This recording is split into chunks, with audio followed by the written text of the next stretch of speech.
ബംഗ്ലാദേശ്, പാകിസ്ഥാൻ തുടങ്ങിയ ആഫ്രിക്കൻ രാജ്യങ്ങളിലടക്കം വലിയ തോതിൽ ആരോഗ്യ പ്രവർത്തകർക്ക് ജോലി നഷ്ടപ്പെടും എന്നാണ് കേൾക്കുന്നത്. അത് ഈ അമേരിക്കയുടെ ഈ UN-ലേക്കുള്ള ആരോഗ്യ പദ്ധതികൾക്ക് വേണ്ടി നീക്കിവച്ചിരിക്കുന്ന ഫണ്ട് അത് വെട്ടിക്കുറച്ചിരിക്കുകയാണ്. ഏതാണ്ട് $58 ബില്യൺ വെട്ടിക്കുറച്ചിരിക്കുന്നത്. എന്താണ് താങ്കൾക്ക് ഇതിനെക്കുറിച്ച് പറയാനുള്ളത്? ഒന്ന് ഞാൻ മുമ്പ് പറഞ്ഞിട്ടുണ്ട്, nothing called a free meal. സൗജന്യമായ ഊണെന്ന് പറഞ്ഞ സാധനമല്ല. ഞങ്ങളൊരാൾക്ക് ഫ്രീ ആയിരുന്നു മേടിച്ച് 2-3 കാരണങ്ങളുണ്ട്. ഒന്ന്, നിങ്ങൾ അയാളെ സിമ്പതി പിടിച്ചിട്ട്. 3, മറ്റുള്ളവരെ സിമ്പതി കാണിക്കുക, അല്ലെ അയാളെ സ്വാധീനിക്കുക. പിന്നെ വളരെ അപൂർവം മനുഷ്യരുണ്ട്, ഇതൊന്നും അല്ലാതെ പാവപ്പെട്ട ഒരു മനുഷ്യൻ. അങ്ങനെ ഞാനിപ്പോൾ എൻ്റെ ഫാദറിനോടുള്ള എനിക്കൊരു വലിയ ബഹുമാനമാണ്. അതിൻ്റെ അതിന് പോയ നെറ്റീവ്സൊക്കെ ഉണ്ടായിരുന്നു. അപ്പോൾ ഭയങ്കര പെട്ടെന്ന് ദേഷ്യം പിടിക്കും, അങ്ങനെ പ്രശ്നങ്ങൾ. പക്ഷേ അദ്ദേഹത്തിൻ്റെ ഗുണമെന്ന് വെച്ചാൽ അതെങ്ങനെ ഒന്നും പ്രതീക്ഷ ചിലപ്പോൾ കൈ പായസം ഉണ്ടായില്ല. പാവപ്പെട്ട ഒക്കെ വിറ്റ് തൊളിച്ച രാഷ്ട്രീയക്കാരനായി കോൺഗ്രസിന് വേണ്ടിയിട്ട്. അപ്പം പക്ഷേ മേടിച്ചു. സ്വന്തം അവനവൻ കഴിച്ചില്ലെങ്കിൽ പോലും ഒരു പാവപ്പെട്ടവൻ അങ്ങനെ ഒരാളെ കണ്ടാൽ മേടിച്ചില്ല, കടം മേടിച്ചു പോകും. അങ്ങനെയുള്ള അപൂർവം ചില മനുഷ്യന്മാരുണ്ടാവും. നമുക്കൊക്കെ അത്ര ആവാൻ പറ്റുമെന്ന് എനിക്കറിയില്ല. അപ്പം അങ്ങനെ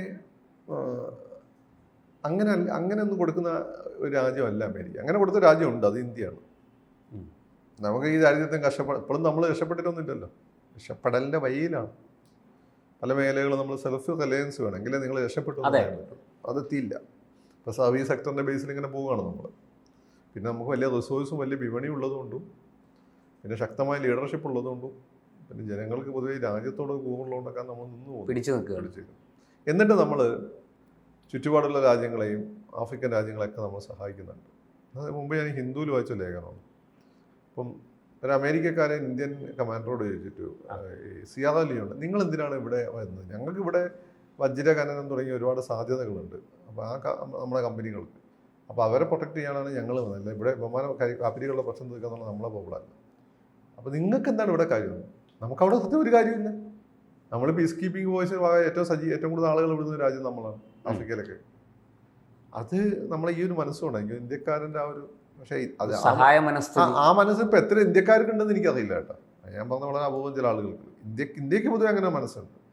അമേരിക്ക പണ്ടേ കൊടുക്കുന്നത് അവരുടെ സ്വാധീനം വർദ്ധിപ്പിക്കുക, ഒന്നിനവിടെ പ്രശസ്തിക്ക് വേണ്ടിയിട്ട്.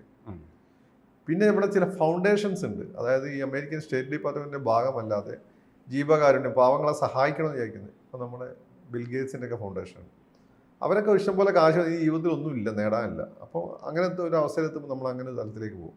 അവർ സഹായിക്കാനൊക്കെ ചെയ്യുന്നുണ്ട്. അല്ല അമേരിക്ക സ്റ്റേറ്റ് ചെയ്യുന്നത് മൊത്തം ഒന്നെങ്കിൽ പേരിന് വേണ്ടി, അല്ലെങ്കിൽ പ്രശസ്തിക്ക് വേണ്ടി, അല്ല അവരുടെ താല്പര്യം സംരക്ഷിക്കാൻ വേണ്ടിയിട്ട്, അല്ലെങ്കിൽ ഈ പറഞ്ഞതിൻ്റെ അതിന് ചരടുകൾ ഇട്ട് കൊടുത്ത് സ്വാധീനിക്കാൻ വേണ്ടിയിട്ട്, ഗവൺമെൻറ്റുകളെ സ്വാധീനിക്കാൻ വേണ്ടിയിട്ട്, അല്ലെങ്കിൽ അവിടെ ഇൻ്റലിജൻസ് ഗാദറിങ്ങിന് വേണ്ടിയിട്ട്. ഇതൊക്കെയാണ് നിങ്ങൾ വിചാരിക്കാത്ത രീതിയിൽ അവർ ഇൻ്റലിജൻസ് ഗാദറിങ് നടത്തുക. നമ്മളൊക്കെ USAID എഴുതിയിട്ടുണ്ടാവും. അതുകൊണ്ട് എനിക്ക് തോന്നുന്നു, ഞാനൊക്കെ സ്കൂളിൽ പഠിക്കുമ്പോൾ ഒരു മഞ്ഞ റവ വരെ എഴുതി.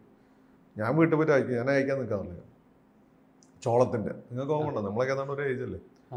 അപ്പോൾ ഇതിൻ്റെ പുറത്ത് വലിയ USAID എഴുതിയിട്ടുണ്ടോ? അപ്പോൾ നമ്മളന്ന് 4ാം ക്ലാസ് ഇംഗ്ലീഷ് പഠിച്ചു വരുന്ന സമയമാണ്. അപ്പോൾ നമ്മൾ വീട്ടിൽ പോയി എന്താണ് അത് അമേരിക്കത്തേത്. അപ്പോൾ നമുക്ക് അമേരിക്ക എന്ന് വെച്ചാൽ മഹത്തായ ഒരു രാജ്യം. അമേരിക്ക മഹത്തായ രാജ്യമുണ്ടോ? നിലവിലുള്ള രാജ്യങ്ങളെ വെച്ച് നോക്കുമ്പോൾ ഡെമോക്രസി ഉണ്ട്, ആളുകൾ പൗരസ്വാതന്ത്ര്യമുണ്ട്, അവർക്ക് അവരുടെ താല്പര്യങ്ങളുണ്ട്, കച്ചവടം ഉണ്ടെന്നെങ്കിൽ പോലും അമേരിക്ക മോശം രാജ്യമൊന്നുമല്ല. നമ്മളിപ്പോൾ മഹത്തായ രാജ്യം തന്നെയാണ്. അപ്പോൾ എന്താണ് അമേരിക്ക എന്നുള്ള US എന്നുള്ള ആ ഒരു ടേം നമ്മുടെ മനസ്സിൽ ഒരു അരക്കിട്ട് ഉറപ്പിക്കുകയാണ്. അതിൻ്റെ ഭാഗമായിട്ടാണ്. അപ്പം ഇങ്ങനെ കൊടുത്ത് അമേരിക്കേൻ്റെ നല്ല രീതിയിൽ വന്നുകൊണ്ടിരുന്നത്. അന്നത്തെ സമയത്താണ് സാമ്പത്തിക പ്രതിസന്ധി ഉണ്ടായത്. അവരിപ്പം പറയുന്ന Tier 3 റിഫോംസോ മറ്റോ നമ്മുടെ സാമ്പത്തിക മേഖലയിൽ അവരന്നേ കൊണ്ടുവന്നിട്ടുണ്ട്. അപ്പോൾ നിങ്ങൾ അമേരിക്കയിൽ പോയി ഗ്രീൻ കാർഡ് കിട്ടിയാൽ നിങ്ങൾക്ക് പെട്ടെന്ന് ലോണൊക്കെ കിട്ടും. ഈ ലോൺ നിങ്ങൾക്ക് തിരിച്ചടിക്കാൻ പറ്റുന്നുണ്ടോ അവർ ചെക്ക് ചെയ്യും. ഇപ്പം ഇന്ത്യയിൽ നമ്മളുടെ ഒരു ലോൺ കിട്ടാൻ എന്ത് ബുദ്ധിമുട്ടാണ് നിങ്ങൾക്ക് അറിയാം. നിങ്ങളുടെ ശമ്പളത്തിൻ്റെ 30% വരെയൊക്കെ ലോൺ കിട്ടുള്ളൂ. അപ്പം അങ്ങനെ അതുകൊണ്ടാണ് നമ്മളെ ബാങ്കിങ് സെക്ടർ തകരാത്തത്. അത് ആ അമേരിക്കയുള്ള സിസ്റ്റം ഇവിടെ കൊണ്ടുവരാനാണ് അവർ പറയുന്നത്. അത് മോഡീനെ അവർ സപ്പോർട്ട് ചെയ്തൊക്കെ കൊണ്ടുവരും വിചാരിച്ചത്. മോഡിക്ക് ആകുമ്പോൾ ഒന്നല്ല, ഒന്നാമത് ഹിന്ദു, രണ്ടാമത് ഇന്ത്യ. അതേ അയാൾക്ക് താല്പര്യമുള്ളൂ, അങ്ങേർക്ക് താല്പര്യമുള്ളൂ. ഞാൻ അയാൾ അങ്ങനെ ഒരു BJPക്കാർക്ക് വിഷമോ? ഞാൻ പൊതുവേ നമ്മളെ മലബാറിലെ രീതി അറിയാമല്ലോ, അത് നമ്മൾ ബഹുമാനത്തോടു കൂടി വിളിക്കുന്നതാണ്. അല്ലേ അവൻ ഇവൻ എന്നൊക്കെ പറയുക, മനസ്സിലായില്ലേ? തെക്കോട്ടിക്ക് വന്ന് അദ്ദേഹം ഒന്ന് വിളിക്കണം, നിർബന്ധമാണ്. ഞാൻ ബഹുമാനമൊക്കെ കൊണ്ട് വന്നതല്ല. നരേന്ദ്രമോദിയാണെങ്കിലും പിണറായി വിജയനാണ്, ഞാനിവർ രണ്ടുപേരും ഒരേപോലെ ബഹുമാനിക്കുന്നത്. രണ്ടുപേരും കേപ്പബിളാണ് സ്റ്റേറ്റും രാജ്യവും ഭരിക്കുക. അപ്പം ആ രീതിയിലുള്ള റിഫോംസ് കൊണ്ടുവന്ന് അവിടെ സബ്പ്രൈം പ്രൈസസ് ഉണ്ടായതോടെ അമേരിക്കക്കാരന് ജീവിക്കാൻ പറ്റുന്ന അവസ്ഥ വന്നു. അതുകൊണ്ടുകൂടി ഇപ്പോൾ റിസോഴ്സസ് ചിലവാക്കാനല്ല അവരുടെ കയ്യിൽ. അപ്പോൾ ഓരോ കാരണം പറഞ്ഞിട്ട് അത് പിൻവലിക്കുന്നു, അത്രയേ ഉള്ളൂ. പിന്നെ ഇങ്ങനെ പറഞ്ഞാൽ ശരിയായി, ഇവരിതിനു വേണ്ടി ഉപയോഗിക്കുമ്പോൾ ഇത് കൈ കിട്ടുന്ന ആളുകൾ ഇവർക്കെതിരായിട്ട് ഉപയോഗിക്കുന്നുണ്ട്. മനസ്സിലായില്ലേ? പല സ്ഥലത്തും ഫണ്ടുകൾ വക മാറ്റുന്നുണ്ട്. അത് ഇവരെ അറിവോടെ കൂടി ഇവർക്ക് വേണ്ട ആളുകൾ. അമേരിക്ക വിചാരിച്ചാലാണ് ഈ ഫണ്ടുകൾ വക മാറ്റുന്നത് കണ്ടുപിടിക്കുക. അതൊക്കെ ഇവർക്ക് വേണ്ട ആളുകളായതുകൊണ്ടാണ്. പിന്നെ കുറേ കള്ളത്തരങ്ങൾ ഇയാൾ പറയുന്നുണ്ട്. ഇത് ഗാസയിലേക്ക് പിന്നെ ഉപയോഗിക്കുന്ന എയ്ഡ് വേറെ പലതിനും ഉപയോഗിക്കുന്നു. ഇതിന് ബലൂണുകൾ ഉണ്ടാക്കി അങ്ങോട്ട്, ആ സംഭവം എന്നല്ല, ആഫ്രിക്കയിലുള്ള ഏതൊരു പ്രദേശമാണ് ഈ ഗാസ എന്ന് അവർ പറഞ്ഞത്, അങ്ങോട്ടുള്ള എയ്ഡാണ്. എന്നിട്ട് ഇവിടെയുള്ള കുറേ യൂട്യൂബേഴ്സ് അത് ആഘോഷിക്കുകയും ചെയ്തിരുന്നു. അങ്ങനെയല്ല അത് സംഭവം. അപ്പോൾ പിന്നെ വന്നാലേ ഗാസ ഭരിക്കുന്ന ഹമാസാണ്, അവരുടെ കയ്യിലൂടെ ഈ സാധനം പോകും. അപ്പം അത് സ്വാഭാവികമായിട്ട് ഹമാസ് അവരുടെ പ്രൊപ്പഗാൻഡയ്ക്ക് ഉപയോഗിക്കുന്നുണ്ടാവും. അപ്പം മാത്രമല്ല ഇതിൻ്റെ വേറൊരു പ്രശ്നം എന്ന് വെച്ചാൽ ട്രംപിൻ്റെ ബേസിക് പ്രോബ്ലം എന്ന് വെച്ചാൽ ട്രംപ് ഈ പറയുന്നൊന്നുമല്ല. അമേരിക്ക പണ്ടത്തെ പോലെ റിച്ച് ആയിരുന്നെങ്കിൽ അമേരിക്കയുടെ പൊതുകടപ്പയും അമേരിക്കയുടെ മൊത്തം GDP-നേക്കാട്ടും കൂടുതലായിരിക്കും. പക്ഷേ എന്തുകൊണ്ടാണ് ഇക്കോണമീനെ ബാധിക്കുന്നില്ല എന്ന് വെച്ചാൽ ലോകത്ത് എവിടെ അമേരിക്കയുടെ സ്വാധീനമുണ്ട്, ഡോളറിൻ്റെ സ്വാധീനമുണ്ട്. അതുകൊണ്ടാണ് ബാധിക്കാത്തത്. പക്ഷേ ഈ സാമ്പത്തിക പ്രതിസന്ധി വന്നതോട് കൂടിയിട്ട് അമേരിക്കയ്ക്ക് നല്ല പേടിയുണ്ട്. മാത്രമല്ല അമേരിക്കൻ ഡോളറിന് പകരമായിട്ട് ചൈനയുടെ എന്താണ് ഡോളറുണ്ടോ, യുവാൻ വന്നു. അതുപോലെ തന്നെ യൂറോപ്യൻ യൂണിയൻ യൂറോ വന്നു. അപ്പോൾ ഇതൊക്കെ മുമ്പത്തെ പോലെ അല്ല. ബ്രിക്സ് കറൻസി ഒരു വലിയ ഭീഷണി. അതെ. പിന്നെ അമേരിക്കയുടെ ഈ യുദ്ധോപകരണങ്ങൾ ഇപ്പം നമ്മളിപ്പം മേടിക്കാൻ പോകുന്നത് ഭയങ്കര ആഘോഷിക്കുന്നുണ്ടല്ലോ. ഓഫർ ലെറ്റർ പോലും വന്നിട്ടില്ല F-35. അതൊക്കെ മെയിൻറ്റെയിൻ ചെയ്യാൻ ഭയങ്കര പാടാണ്. എന്നുവെച്ചാൽ ഭയങ്കര വിലയാണ്, അത് മെയിൻറ്റെയിൻ ചെയ്യാൻ ഭയങ്കര പാടാണ്.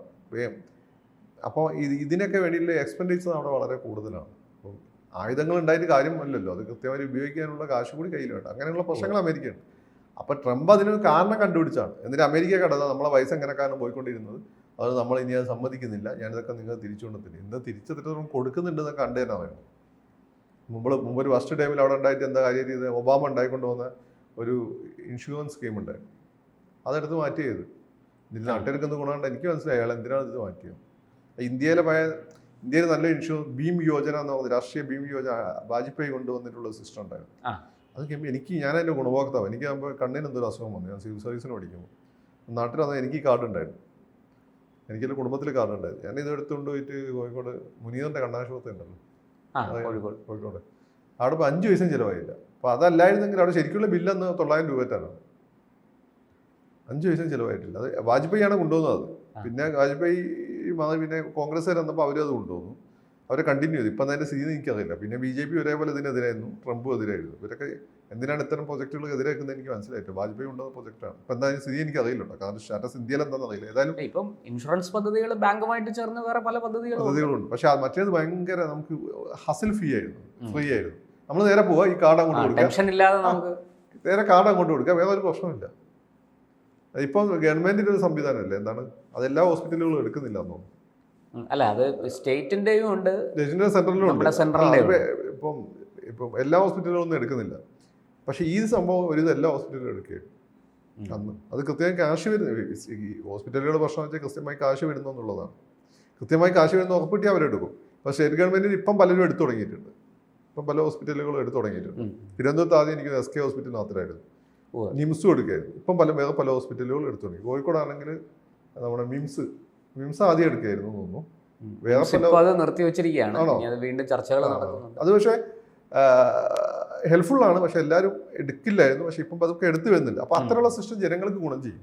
അപ്പോൾ ഇതൊക്കെ അവിടെ ചെയ്യാൻ പറ്റാത്തത് ഈ പറയുന്നതുകൊണ്ട് US എയ്ഡ് കൊണ്ടാണ്. മുമ്പ് കാര്യങ്ങൾ അടിച്ചു വിടുകയാണ്. കേട്ടായി US എയ്ഡ് എന്ന് വെച്ചാൽ വരുന്നതോ ഭയങ്കര ഇന്ത്യക്കാർ കൊടുക്കുന്ന പോലെ മനം നിറഞ്ഞ് കൊടുക്കുന്നത്. അത് നല്ല സംഭവം. കൃത്യമായ അജണ്ട വെച്ചുകൊണ്ട് തന്നെ കൊടുക്കുന്നതാണ്. പല അജണ്ടകളുണ്ട്. മതപരമായ അജണ്ടയുണ്ട്, രാഷ്ട്രീയ അജണ്ടയുണ്ട്, മിലിറ്ററി അജണ്ടയുണ്ട്, അങ്ങനെ ഒരുപാട് സാമ്പത്തിക അജണ്ടയുണ്ട്. അപ്പം ഓക്കെ, നിങ്ങൾ നിർത്തിക്കോ, അത് നിങ്ങളുടെ സൗകര്യമാണ്. അതുകൊണ്ട് അമേരിക്കക്കാർക്ക് പാവപ്പെട്ടവന് ഗുണം കിട്ടിയാൽ മതിയായിരുന്നു. പക്ഷേ ഈ 10,000-കണക്കിന് പേർക്ക് ജോലി നഷ്ടപ്പെടും എന്നാണ് കേൾക്കുന്നത്. ബംഗ്ലാദേശിലും പാകിസ്ഥാനിലും പലതും ഉണ്ട്. അമേരിക്കയിൽ ഒരു കാറ്റടിച്ച് കഴിഞ്ഞാൽ ലോകത്ത് പലതും ജോലി നഷ്ടപ്പെടും. അതൊന്നും അമേരിക്കയുടെ കൺസേണേ അല്ല. നിങ്ങൾ ആദ്യം അമേരിക്കനെ മനസ്സിലാക്കി. അമേരിക്കക്കാരന് ഹൃദയം കൊണ്ടുള്ള ബന്ധമല്ല, അവൻ്റെ ബന്ധം മൊത്തം അന്നത്തെ താല്പര്യങ്ങൾ മാത്രമാണ്. അതുകൊണ്ട് നിങ്ങൾ നരേന്ദ്രമോദിനെ പോലെ ട്രംപിനെ കാണണ്ട. ട്രംപിന് ഏറ്റവും മിനിമം ഞാൻ പറഞ്ഞില്ല, നരേന്ദ്രമോദിക്ക് ഹിന്ദുവിനോടും ഇന്ത്യക്കാരോടും അയാൾക്ക് ഭയങ്കര കമ്മിറ്റ്മെൻ്റ് ഉണ്ട്. എന്നാൽ അതുപോലെ അല്ല ട്രംപ്. ആദ്യം മനസ്സിലാക്കി.